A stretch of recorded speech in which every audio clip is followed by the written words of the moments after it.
Terima kasih untuk Anda yang masih bergabung bersama kami di IDX Extension Closing, dan di segmen ini kita akan review bagaimana jalannya perdagangan di sepanjang hari ini, proyeksi untuk perdagangan di pekan depan beberapa hari jelang penutupan perdagangan di 2022. Dan kami ingatkan kembali Anda masih bisa berpartisipasi di telepon interaktif di 021392 di 5252 dan juga ada WhatsApp interaktif kami di 0812 di 1398 di 3749 seperti yang tertera di layar televisi Anda. Dan saat ini kami sudah terhubung melalui Zoom bersama dengan Ibu Ratih Mustikoningsih yang merupakan financial expert ajaib. Kita akan langsung sapa saja. Ibu Ratih, selamat sore, apa kabar Bu? Halo, kabar baik Pak Devi, selamat sore.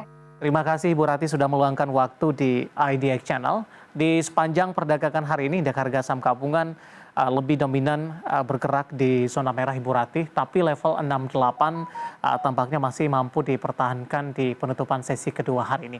Bagaimana analisis Anda tekanan yang terjadi terhadap indeks harga saham gabungan di sepanjang perdagangan hari ini? Baik, Pak Devi. Dan saya akan jelaskan dulu ya untuk IHSG ini support terdekat memang saat ini ada di 6.800. Jadi Bapak Ibu sekalian bisa watch di angka 6.800 ini jadi support dari IHSG. Jadi kalau IHSG ini bisa stabil ya di 6.800 maka akan ke resisten selanjutnya di level 6.950 ya Bapak Ibu sekalian. Jadi memang untuk di resistnya di sekitar 6.950 setelah dia bisa break dari 6.800 dan stabil di atas 6.800. Tapi kalau misalnya kita lihat secara di bulan Desember ini memang IHSG itu sudah terkontraksi sekitar minus 3,93%. Jadi apakah nanti di minggu depan itu masih akan lanjutkan pelemahan atau tidak? Jadi kita hanya sisa 5 hari lagi nih untuk menentukan adakah window dressing-nya di tahun ini, namun sepertinya akan sulit ya. Karena kalau kita lihat memang saat ini beberapa sentimen secara globalnya itu memang masih menyelimuti pasar saham dalam negeri nih. Jadi secara global seperti yang kita tahu beberapa bank sentral itu menaikkan suku bunga ya. Jadi The Fed naikin suku bunga, Bank Sentral Amerika Serikat naikin suku bunga 50 bips ya menjadi di level 4,25% sampai di level 4,5%. Dan kalau kita lihat beberapa bank sentral lainnya juga nih ikut-ikutan naikin suku bunga 50 basis point seperti Bank England dan juga Europe Central Bank yang naikin suku bunga, dan diikuti juga oleh Bank Indonesia. Ini kemarin juga baru ya rilis untuk naikin suku bunga sebesar 25 bips ya di level 5,5% untuk saat ini. Jadi memang baik itu secara domestik juga secara global itu memang sentimennya lagi kurang baik ya. Makanya kalau kita lihat untuk di beberapa periode ini di bulan Desember ini memang ada capital outflow di pasar ekuitas seperti itu. Dan kalau kita lihat di hari ini ada rilis juga terkait dengan money supply ya.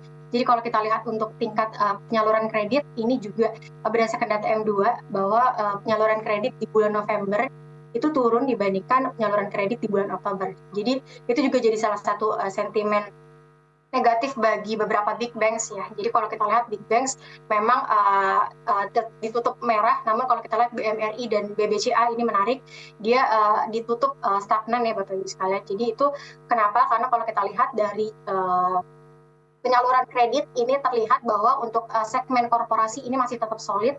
Untuk segmen korporasi sendiri ini masih tetap tumbuh ya dibandingkan dengan untuk segmen perorangan. Jadi kalau kita lihat memang untuk big bank sendiri ini untuk target segmentasinya penyaluran kredit untuk di segmen korporasi ini memang di BMRI dan juga BBCA. Jadi kalau kita lihat memang inline dengan data dari penyaluran kredit yang walaupun turun ya semuanya. Jadi kalau kita lihat untuk pertumbuhan kredit ini di bulan November ini tercatat 10,8% year on year. Kalau kita lihat di bulan Oktober itu sebesar 11,3% year on year. Ini juga jadi salah satu katalis negatif gitu.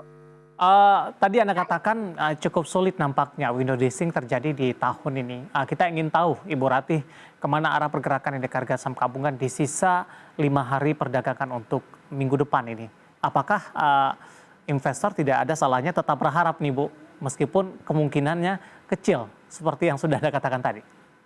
Iya, kalau kita lihat dari indeks bursa globalnya, mungkin kita bisa lihat Wall Street ya.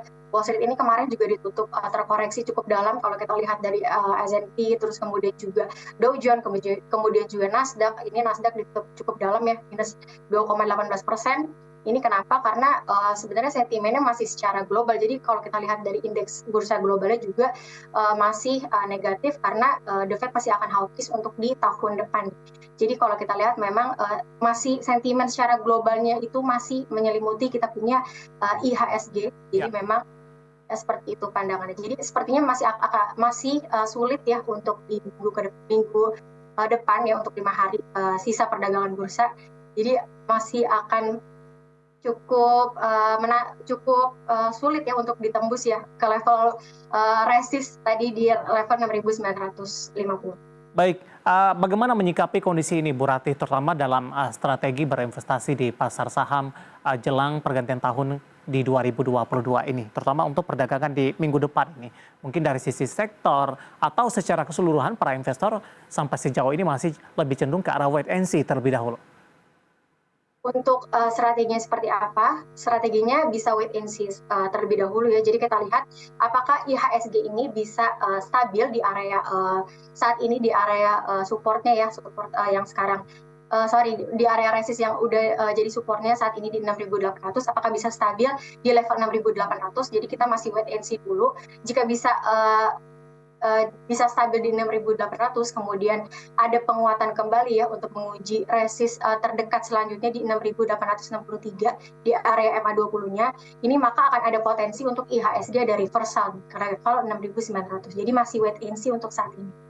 Baik, dari beberapa perbankan big cap atau beberapa saham big cap lainnya yang hari ini menjadi pemberat bagi indeks harga saham gabungan, saya akan coba singgung dari pertambangan batubara terlebih dahulu, ada Adaro. Nah, kebetulan hari ini merupakan listed companies update kita, Ibu Ratih.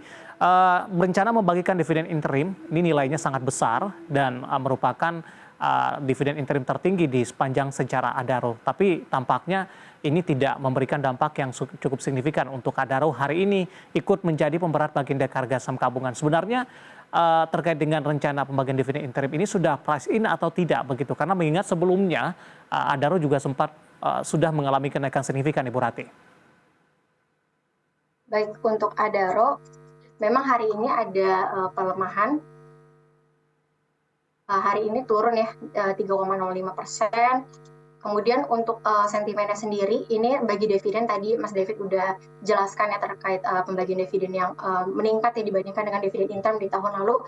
Tapi kalau kita lihat dari dividen payout ratio-nya, itu nggak lebih besar dibandingkan dividen payout ratio di tahun lalu. Jadi kalau kita lihat untuk dividen interim, dividen payout ratio untuk dividen interim Adaro di tahun lalu, itu di level 75% ya untuk dividen payout ratio-nya.